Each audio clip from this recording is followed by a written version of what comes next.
से एक बड़ी जानकारी। भोपाल में बीजेपी ने कार्यकर्ता महाकुंभ की तैयारियां तेज कर दी हैं। 25 सितंबर का दिन होगा जब प्रधानमंत्री नरेंद्र मोदी यहां पर पहुंचेंगे, लेकिन उससे पहले जम्बूरी मैदान में तैयारियां दुरुस्त करना बहुत ज्यादा जरूरी बीजेपी के लिए। और इसी के चलते आज सीएम शिवराज सिंह चौहान पहुंच रहे हैं कार्यक्रम स्थल पर, तैयारियों का जायजा लेंगे। केंद्रीय मंत्री नरेंद्र सिंह तोमर उनके साथ मौजूद रहेंगे। बीजेपी के प्रदेश अध्यक्ष वी.डी. शर्मा की मौजूदगी और इन तमाम बड़े नेताओं की मौजूदगी के साथ ये जांचा जाएगा कि यहां पर तैयारियां पूरी तरह से दुरुस्त हैं या नहीं। प्रधानमंत्री नरेंद्र मोदी कार्यकर्ताओं को महाकुंभ के दौरान जीत का मंत्र देने वाले हैं। बड़ी बात यह है कि इस कार्यक्रम की भव्यता का अंदाजा आप उसी समय लगा सकते थे जब भूमि पूजन के लिए तमाम बड़े नेता पहुंचे थे। खुद मुख्यमंत्री पहुंचे थे जम्बूरी मैदान में। इस महाकुंभ का आगाज होने से पहले भूमि पूजन कर ये देखा गया कि आने वाले समय में ईश्वर का आशीर्वाद बीजेपी के साथ रहे और आगामी समय में प्रधानमंत्री के जो प्रस्तावित दौरे को लेकर जो कार्यक्रम साझा किए गए हैं उसके तहत क्या जम्बूरी मैदान इस महाकुंभ के लिए पूरी तरह से तैयार है, ये आज जांचने के लिए सीएम शिवराज सिंह चौहान पहुंचने वाले हैं। ज्यादा जानकारी हम लेंगे। सहयोगी शैलेंद्र भदौरिया हमारे साथ लाइव जुड़ रहे हैं, उनका भी हम रुख कर लेते हैं। शैलेंद्र, बहुत बड़े स्तर पर तैयारी बीजेपी की तरफ से हम देख रहे हैं, अभी तक क्या जानकारी सीएम के पहुंचने को लेकर? देखिए, बिल्कुल आज जिस तरीके से आज पूरे प्रदेश भर में प्रेस कॉन्फ्रेंसेस आयोजित की जा रही हैं, उसी कड़ी में मध्य प्रदेश के मुख्यमंत्री शिवराज सिंह चौहान भी दोपहर 12 बजे कुशाभाऊ ठाकरे कन्वेंशन सेंटर में एक प्रेस कॉन्फ्रेंस आयोजित करेंगे और बताएंगे किस तरीके से मध्य प्रदेश की सरकार हो या केंद्र की सरकार हो, उसने जन कल्याणकारी कामों को किस तरीके से किया है और लोगों को किस तरीके से फायदा पहुंचाने का काम किया। कल भी आपने देखा जिस तरीके से मुख्यमंत्री शिवराज सिंह चौहान खुद जम्बूरी मैदान पहुंचे थे और उन्होंने तैयारियों का जायजा लिया था और जो प्रमुख कार्यकर्ता थे उनके साथ बैठक भी आयोजित की थी और जो जिम्मेदारियों को अंतिम रूप जो है वो दिया गया था। अगर दूसरी तरफ अगर हम बात करते हैं तो 25 तारीख के कार्यक्रम को सफल बनाने के लिए पूरे प्रदेश भर में से जो कार्यकर्ता हैं वो यहां पर पहुंचने वाले हैं। जो 64,100 बूथ है वहां से कार्यकर्ता पहुंचेंगे। 10 लाख के आसपास जो बीजेपी के कार्यकर्ता वो यहां पहुंचेंगे। प्रधानमंत्री नरेंद्र मोदी इन सभी कार्यकर्ताओं को जीत का मंत्र देंगे, तो चाहे वह बड़े पदाधिकारी हो, चाहे जिलाध्यक्ष हो, ब्लॉक अध्यक्ष हो, यहाँ तक कि पन्ना प्रमुख तक के जो पदाधिकारी हैं उन सबको यहाँ बुलाया गया ताकि जो 51% मत वोट शेयर की जब बीजेपी बात करती है या फिर 200 पार का जब जो नारा दिया है उसको पाने के लिए ये पूरी कवायद जो लगातार राजधानी भोपाल में की जा रही है। जी बिल्कुल, इसी चुनावी मोर्चे पर बीजेपी लगातार डटी भी हुई है। बहुत शुक्रिया आपका शैलेंद्र जानकारी के लिए। तो एक तरफ बीजेपी की तरफ से चुनाव को लेकर तमाम तैयारियां और दूसरी तरफ मध्य प्रदेश सरकार की तरफ से सौगातों का सिलसिला लगातार चल रहा है। लाडली बहना योजना, जिसमें एक और घोषणा की कड़ी मामा ने जोड़ दी है, यानी कि मुख्यमंत्री शिवराज सिंह चौहान ने इस बात का ऐलान संस्कार धानी से कर दिया है कि 21 साल से ज्यादा वर्ष की बहनें भी अब इस लाडली बहना योजना का लाभ ले सकेंगी। ऐसी बहनें जिनकी आयु 21 साल से ज्यादा है, जिन्होंने विवाह नहीं किया है, ऐसी बहनों को भी इस योजना के तहत लाभान्वित महसूस करवाया जाएगा। उनका भी नाम लाडली बहना योजना में जोड़े जाने को लेकर मुख्यमंत्री की तरफ से एक बहुत बड़ी घोषणा।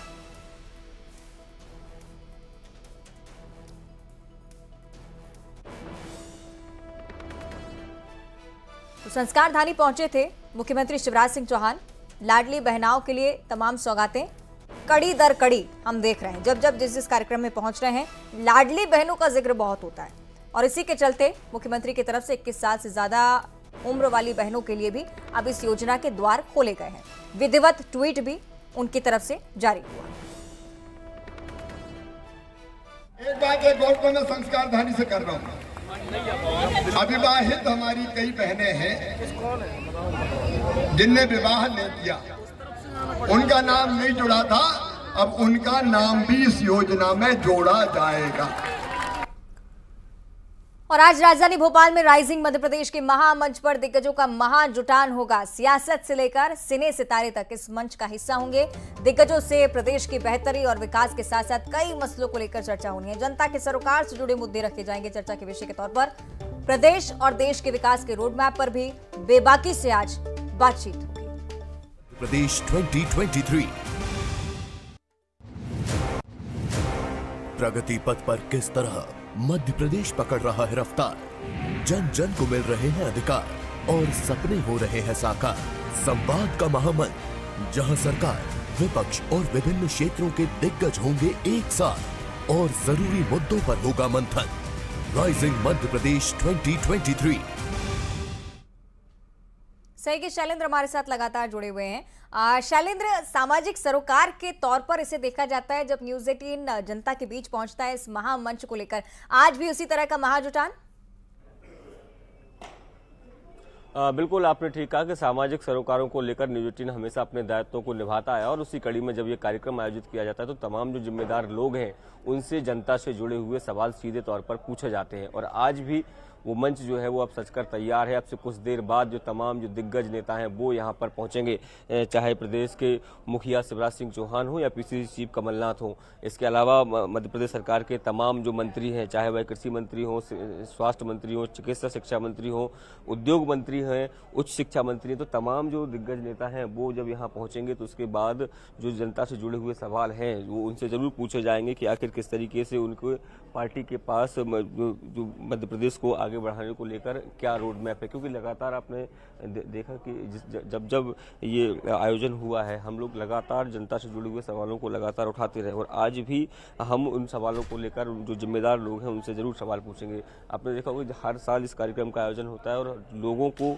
बेसब्री से इस कार्यक्रम का इंतजार रहता है, क्योंकि एक जो बड़ा मंच होता है जिस पर तमाम जो मध्य प्रदेश की तमाम जो दिग्गज हस्तियां हैं वो यहाँ पर मौजूद रहती है। और न केवल मध्य प्रदेश की दिग्गज हस्तियां बल्कि मध्य प्रदेश के कोटे से जो केंद्र में मंत्री हैं, चाहे केंद्रीय मंत्री नरेंद्र सिंह तोमर की बात हो या फिर प्रहलाद पटेल की बात हो, इन सभी लोग जो है यहाँ पर पहुंचते हैं और उनसे ये जाना जाता है कि केंद्र सरकार की डबल इंजन की सरकार में मध्य प्रदेश का कितना तेजी से विकास कर रहा है और आने वाले समय को लेकर क्या रोड मैप है। चूंकि मध्य प्रदेश में इस साल के आखिरी में चुनाव भी हो तो ऐसे में ये कार्यक्रम बेहद महत्वपूर्ण हो जाता है, क्योंकि देखिए दोनों ही राजनीतिक दल जब जनता के बीच जा रहे हैं तो उनके भलाई के तमाम दावे और वादे कर रहे हैं, लेकिन असल में उनके पास क्या रोड मैप है मध्य प्रदेश के विकास को लेकर, जो जनता है उसके विकास को लेकर, तो वो तमाम जो मुद्दे हैं उस सब को जो है इस मंच पर इसके माध्यम से पूछा जाएगा और उनसे सवाल किया जाएगा कि आखिर मध्य प्रदेश के विकास को लेकर उनके पास क्या रोड मैप है। जी चलिए, इंतजार रहेगा शैलेंद्र इस कार्यक्रम के विधिवत आगाज का। बहुत शुक्रिया आपका जानकारी साझा करने के लिए।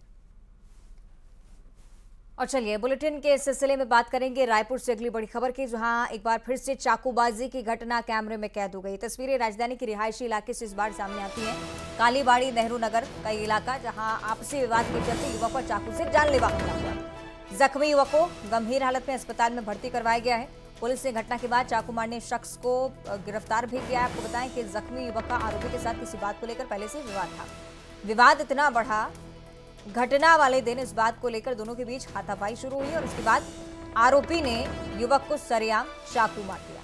ये तस्वीरें आप देखिए। राजधानी के कई सारे इलाकों से इस तरह की तस्वीरें अक्सर सामने आती रहती हैं।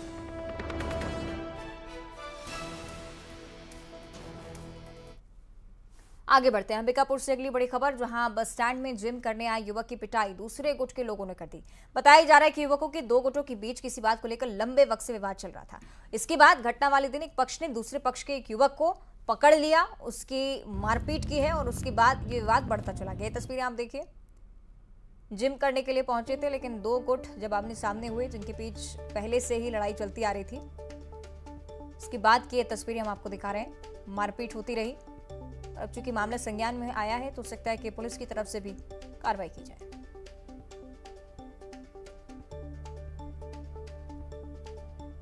और बड़ी बात यह है कि रायपुर और साथ ही साथ अंबिकापुर, ये दोनों ही जगहों पर आपराधिक घटना हुई है। ये क्रम ऐसा नहीं है कि आज हो या कल हो या परसों की घटना हो, बल्कि लंबे समय से लगातार छत्तीसगढ़ में आपराधिक घटनाओं का क्रम बढ़ता जा रहा है। इस श्रृंखला में दो अन्य अपराध और जुड़ते हुए राजधानी रायपुर की अगर आप बात करते हैं तो चाकूबाजी आप देखिए कि बहुत ज्यादा कॉमन बात हो गई है रायपुर में। अंबिकापुर का भी ये मामला, हालांकि दो पक्षों के बीच विवाद हुआ, लेकिन इतने बेखौफ हैं लोग, कानून का बिल्कुल डर नहीं है कि खुलेआम मारपीट शुरू करते हैं, विवाद की स्थिति बनती है। दोनों ही आपराधिक घटना है जिसके जरिए सबक लेने की बहुत ज्यादा कोशिश, क्योंकि राजधानी की जब आप बात करते हैं तो प्रमुख शहर है छत्तीसगढ़ का, इस तरह के मामले यहाँ से नहीं सामने आने चाहिए, लेकिन इसके बावजूद चाकूबाजी यहाँ बढ़ती है।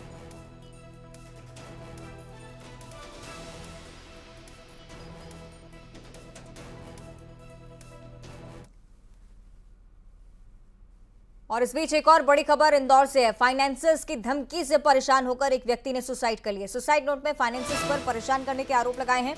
मकान खरीदने के लिए मृतक ने लोन लिया था।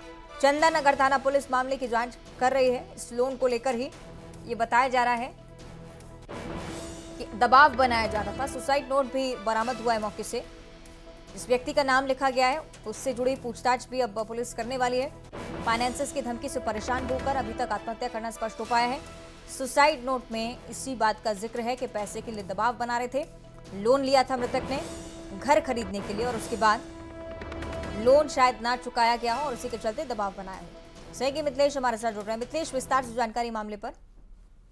देखिए, चंदन नगर थाना क्षेत्र का पूरा मामला है। जिन्होंने सुसाइड किया उनका नाम मुकेश है और उनके पास से 6 अलग अलग पन्नों का सुसाइड नोट मिला है, जिसके आधारों पर चंदन नगर पुलिस मामले की जांच कर रही है। उसमें लिखा हुआ है कि मकान के लिए उन्होंने कुछ जो फाइनेंस कंपनी है उनसे पैसा लिया था। काफी पैसा देने के बाद भी अमाउंट जितना उन्होंने भरा था वो अमाउंट उतना ही उनसे मांगा जा रहा था।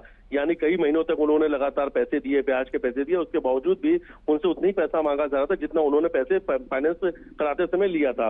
इस बात का उन्होंने जिक्र किया है और लगातार धमकी दी जा रही थी, मानसिक रूप से परेशान किया जा रहा था और उसी दबाव के चलते मजबूरी में जहर खा के आत्महत्या कर रहा हूं। और फिलहाल उसमें करीब 3 से 4 ऐसे अलग अलग लोगों का नाम भी उन्होंने लिखा है। अब उस पूरे मामले की सुसाइड नोट पर जिनका नाम है, जो भी उन्होंने पूरी कहानी उसमें लिखी हुई है कि आखिर क्या रहा मामला, की कब उन्होंने फाइनेंस लिया, फाइनेंस पर पैसा कितना दिया, तो हर चीज को लेकर पुलिस बारीकी से जांच कर रही है। उनकी 2 बेटियां हैं, दोनों बेटियों का कहना है कि मकान के लिए लोन लिया हुआ था। जब वो घर पहुंची हैं तो वो 2 दिन से मुलाकात नहीं हुई थी। जब घर पहुंचे तो मृत हालत में उनके पिता मिले और उनकी जिस कमरे में उनकी लाश मिली है वहां पे ये 6 अलग अलग पन्नों का सुसाइड नोट भी मिला है, जिसके आधार पर पुलिस अब बारीकी से जांच कर रही है।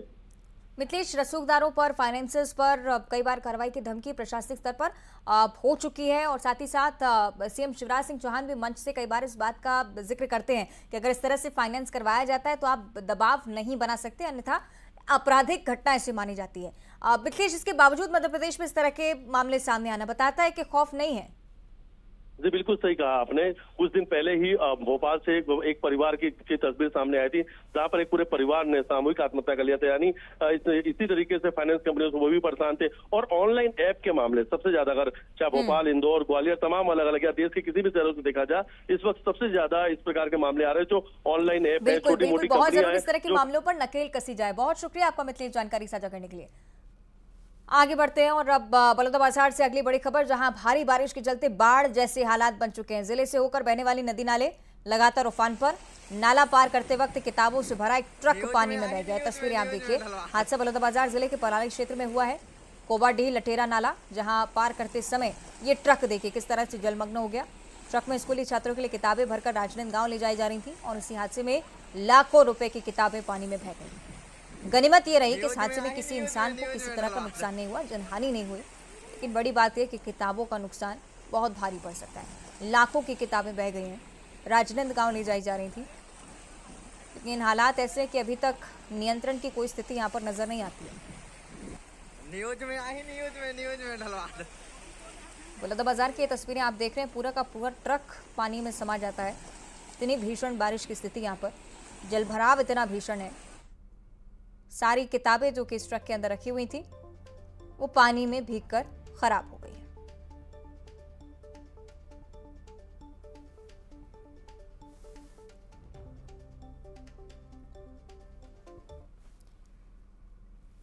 तो एक तरफ बलौदाबाजार की स्थिति आपने देखी, इसी तरह का हाल बलरामपुर का भी है। मूसलाधार बारिश के चलते जिले की कनहर नदी में बाढ़ जैसे हालात हैं।